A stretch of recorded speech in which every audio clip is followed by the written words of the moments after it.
the brave there are to ride the unrideable road, to love branches from afar, to try when your arms are too weary, to reach the unreachable star. This is my quest, to follow that star. Don't matter how hopeless, don't matter how far, to fight for the right without question or pause, to be willing to march in hell for an heavenly cause. And I know if I only be true to this glorious quest, that my heart will lie peaceful and calm when I lay to my rest. And the world will be better for peace, that one man stood and covered with scars, still strove with his last ounce of courage to reach the unreachable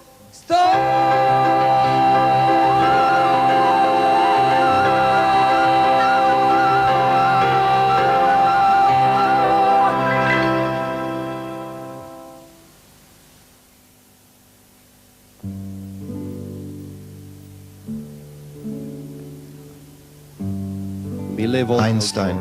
1,000 times a day, I remind myself that my material and spiritual life depend on the fatigue of other men, living and dead, and that I must work to give in equal measure that which I have received and continue to receive. Albert Einstein. Paul is simply an instrument.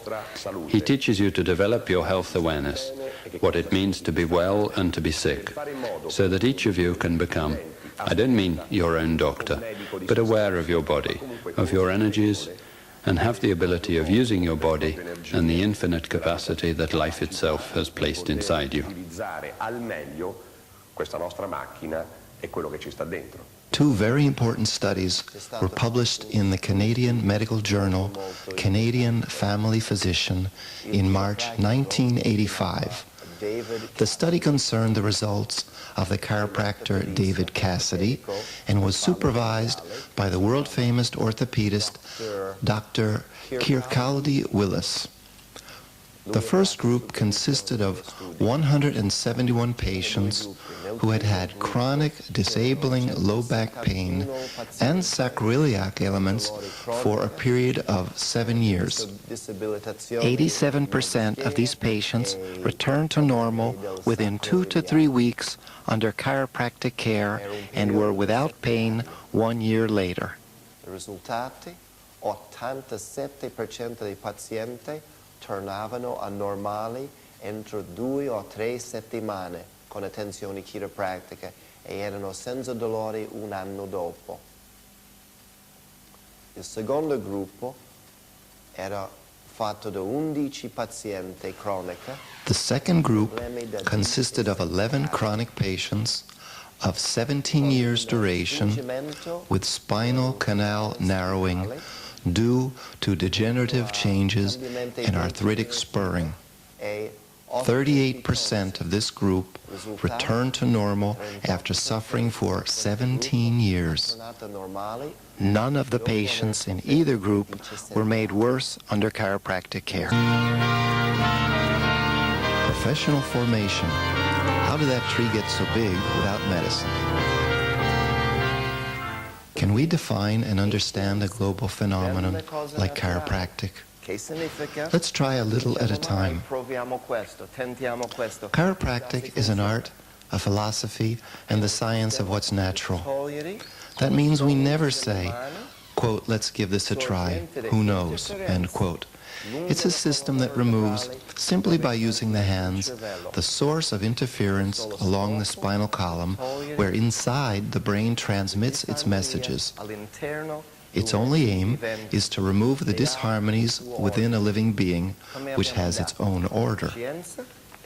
It is science because it's an intelligent and biologically organized thing to do. It's philosophy because it asks why we do it. Art because we ask how to do it well. It is something natural. We are not putting anything into the organism. We always respect its own balance and autonomy. In chiropractic, we talk about the body's innate intelligence, which Daniel David Palmer and Benjamin Joshua Palmer spoke of as God within the organism, which is the power that created the marvel of the human body. And when the body is released from subluxations caused by overload, it is this same vitality, the vitality which made the organism develop, and now repairs it and makes it grow. It's not an idea you hear much about these days, and that's a great pity. Its founders stated that chiropractic is not a therapy, it is not part of medicine, and it does not aim to cure the symptoms or the illnesses of patients. It is a total revision of the deepest and most powerful part of the human being, the central nervous system, the manifestation of God within the organism. The chiropractor's beautiful job is removing interference. Seen in this light, it is easy to understand why, every time I talk to patients about results, I say that their cure has not been affected by me, but by their own bodies, which wanted to go in that direction, got diverted for a while, and then regained their balance and their correct way of functioning. This is the real definition of chiropractic. Next time, we'll talk about what illness really is. My first patient, myself. Under the heading of my personal experience as a patient, we're going to talk about fasting. The work is that of Herbert Shelton, a great naturalist of our century. I was guided by Frank Sabatino, my personal teacher. In science, you need a lot of courage, and I didn't always have a lot. In fact, when Frank Sabatino said severely, okay, now you've got to understand how to eat without bread and pasta, without spices, without any cooked foods, it was like living in the fruit and vegetable section of the supermarket, just raw fruit and vegetables. I did it for 1 month, and it taught me a lot about human physiology. Herbert Shelton observed that innumerable activities of animals take place while they are fasting. For example, trout and salmon that have to leave the sea to return to the lake where they were born do it without eating. It's crazy enough thinking of the way they go and climb up waterfalls, going up river, against gravity, against the current, and then they do it all without eating. I remember the story of the king walrus. These male walruses fight against each other to see who is the strongest, and the winner gets to mate with all the females in the group, and there might be up to 50 of them, and they mate repeatedly to make sure that each one is fertilized, and at the same time they fight off the other males who want to have a turn too. All this takes a month, and the walruses don't eat anything. They don't even sleep.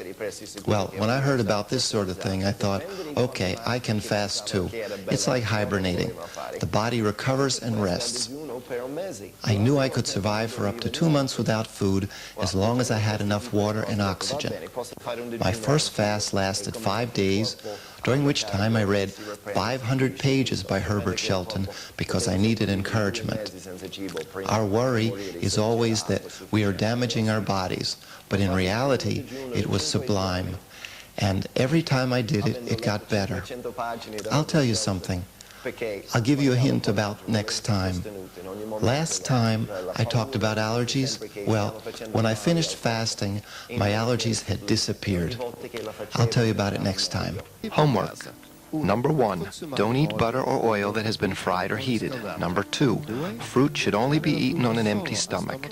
Number 3, proteins and carbohydrates should always be separated.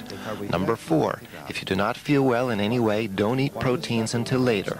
Number 5, don't eat when you are angry, tired, or unhappy. Number 6, don't eat immediately before sleeping. Number 7, drink 4 liters of water per day, per weight approximately 1 liter for every 15 kilos or 30 pounds on an empty stomach or 3 hours after the main meals, adding between 30 and 100 grams of honey per liter, and if you like, lemon juice. This is not for diabetics. Number 8, keep wrapped ice packs on the abdomen to the right and left of the navel for 6 to 24 hours a day, not if you're pregnant. Ice packs must be so well wrapped that no cold is felt. Number 9, decongesting massage with weights from 1/2 hour to 2 hours a day. Homework.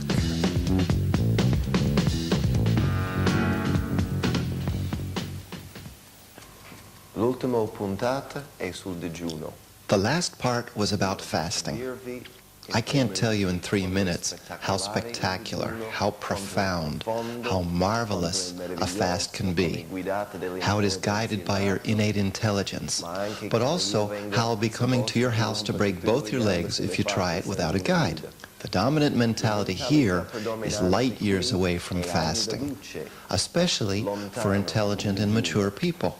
You will need at least a month's initial detoxifying with food and water just to start eliminating accumulated poisons from smoking, from alcohol, from medicines, and intestinal putrefaction. And that includes ice packs on the stomach in 4 liters of water with honey and lemon every day. Fasting is the opportunity for your body to clean itself and reverse all those processes that consume energy, including the need to work to digest, assimilate, and eliminate food. Digestion requires a reserve of energy. Fasting is more efficient with mental serenity.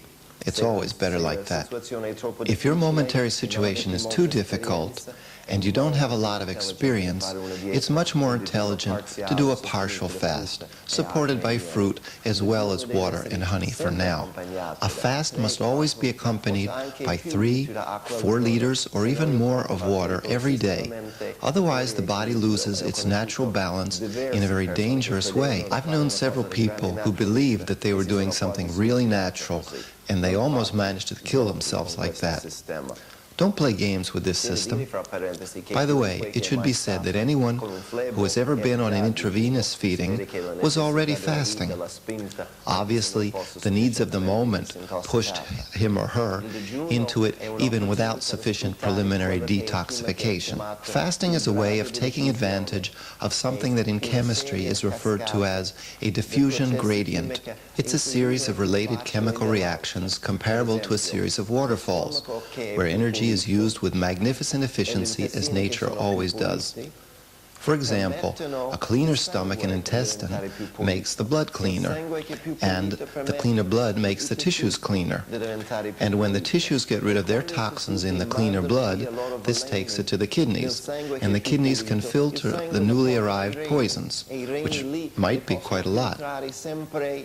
The first fasts are not necessarily fun, but that doesn't mean it's the fault of fasting, but that we're getting rid of impurities that were already inside us, and moving them out is work. Now, following the advice to drink a lot of water and honey, using ice and massage, and asking for a guide, they can be very useful and very easy. Without realizing it, the body is no longer hungry. We don't need to eat, and we can detoxify. Longer fasts of 3, 5, 7 days or more are something I don't even want to talk about on television. It's something I want to talk to you personally about so that we can be more responsible. Now I see clearly.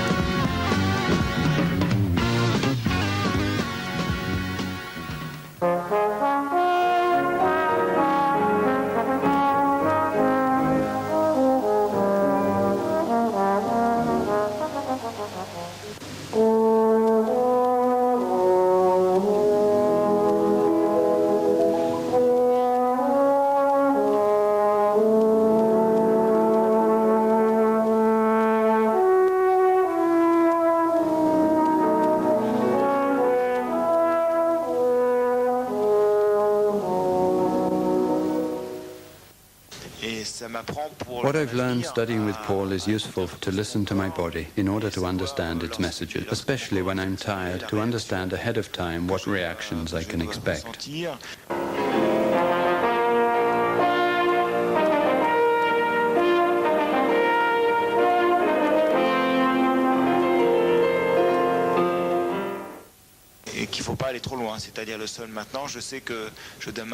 Now I've learned how to choose my food, how to drink water, 4 liters every day, with honey, how to fast, how to combine foods. One big thing that I didn't know before, drinking alcohol when I'm tired slows down the very physiological recuperative processes that I need to regain my well-being quickly. I've understood these things thanks to Paul and chiropractic.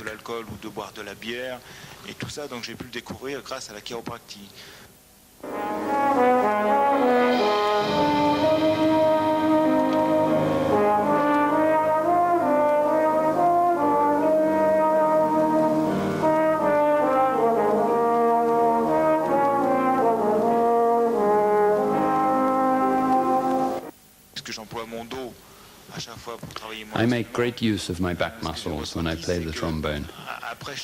Every time Paul freed the toxic blockage, he increased the efficiency of my circulatory system. After that, I always felt my back muscles stronger.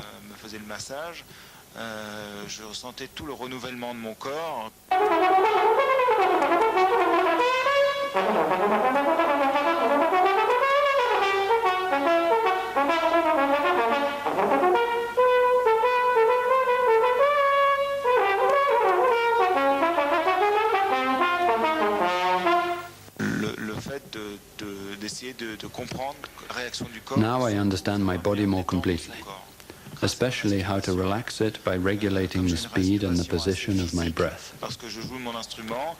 Playing the trombone requires an exaggerated breathing technique that I unknowingly carried over into my non-playing time. Now I can regulate my breathing to serve all my needs.